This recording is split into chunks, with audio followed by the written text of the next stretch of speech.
les vendredis, depuis près de 8 mois, à Clichy-la-Garenne, des dizaines de musulmans protestent contre la fermeture de leur mosquée en priant face à la mairie. En réponse, le maire Rémi Muzeau a organisé le 10 novembre une contre-manifestation par des élus de la droite d'Île-de-France. Succès de l'opération qui a largement attiré l'attention médiatique. Sur LCI, monsieur le maire en a profité pour lancer cette accusation. Il y a eu aussi des documents qui ont été mis dans la rue, qu'on a récupérés, avec des phrases qui étaient terribles, où on disait que si vous rencontrez un juif, tuez-le. Dit comme cela, le téléspectateur de LCI peut comprendre qu'en plus des prières de rue, les fidèles de l'ancienne mosquée ont diffusé des tracts antisémites.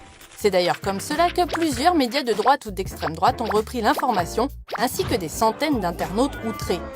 Sur le tract cité, on trouve une compilation de versets du Coran ayant en commun la violence, qui évoque plus une dénonciation de l'islam qu'une revendication politique ou un appel à la haine venant de musulmans.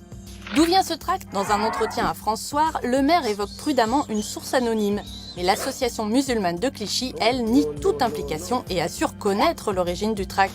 Selon plusieurs témoins, un homme serait venu le 13 octobre sur les lieux de la prière pour distribuer des tracts montrant que le Coran est criminel. Le provocateur aurait même été éconduit par les forces de l'ordre. Une version accréditée par une journaliste du Figaro qui a contacté l'adresse mail figurant en bas du tract. L'homme qui lui a répondu a revendiqué mener une activité militante antifasciste et vouloir dénoncer le caractère multicriminel du Coran. Rien à voir donc avec du prosélytisme antisémite comme le maire a pu le laisser entendre.